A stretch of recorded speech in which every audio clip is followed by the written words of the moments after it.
The government have announced a whole series of additional measures for universal credit, changes to the qualification for universal credit, hundreds of thousands more people brought into the universal credit trap. So more and more people in work who are working on low paid wages are going to have to therefore do even more to continue claiming universal credit. They're desperate to sort of push people into work, any kind of work, regardless of quality or even pay, regardless of childcare circumstances, caring responsibilities. If anyone can get more work, they are essentially being told to get that work, otherwise they'll be sanctioned.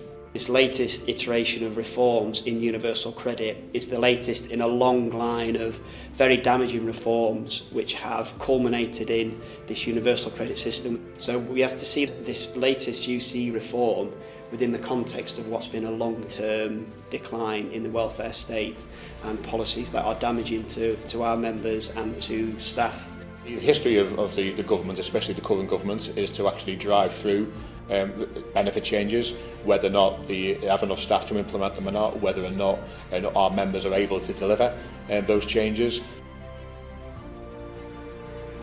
The level of staffing is astonishingly low, stressful and unsustainable. Staff leaving, sickness, etc. are by far the worst I've ever seen. The caseload sizes are too big already. There is no rest period, there is no calm period. Is that you have people dealing with upwards of 2,000 claimants, dealing with all of that stress, dealing with all of the anger of claimants, trying to ensure all of these people are paid on time and the correct amount, getting paid minimum wage. I'm totally worn out, physically and mentally. My health has suffered enormously.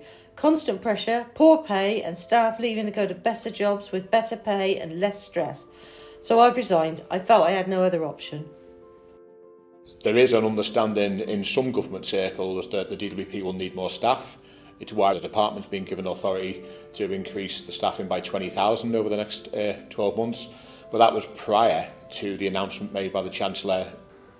New policies should not always mean new people. So today I'm freezing the expansion of the civil service and putting in place a plan to reduce its numbers to pre-pandemic levels.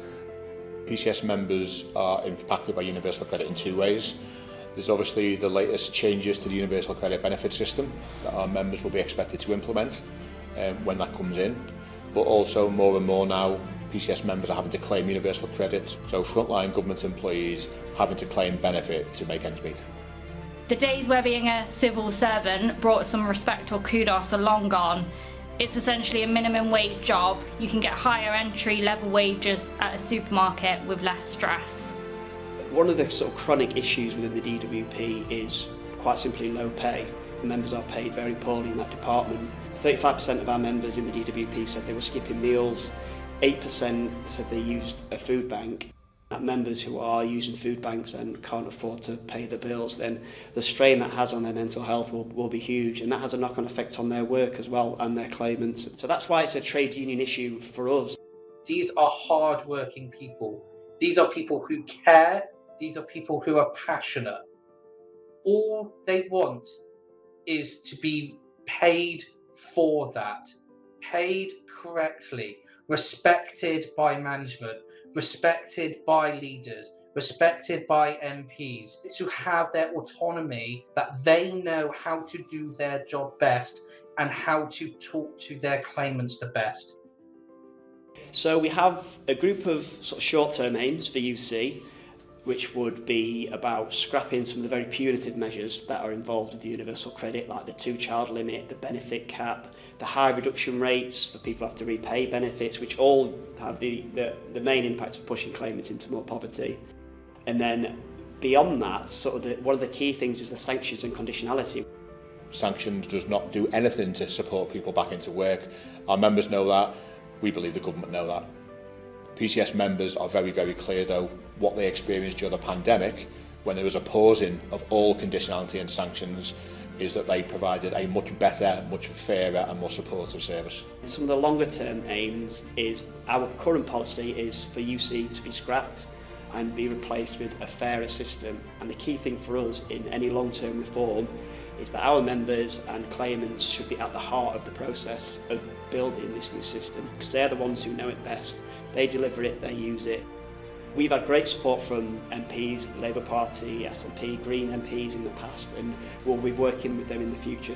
Because we believe now is the time to campaign to say these changes are not workable, they are not fair, they will increase conditionality, they will increase the risk of sanction, and that will not be anything other than detrimental to those who claim universal credit. The message that we need to continue to get across, and PCS is determined to work with the Unite community, with Disabled People Against the Cuts and other campaigning organisations, is to make sure that we could campaign for a proper, fully resourced, fair and supportive social security system for the lowest paid and the hardest hit in society.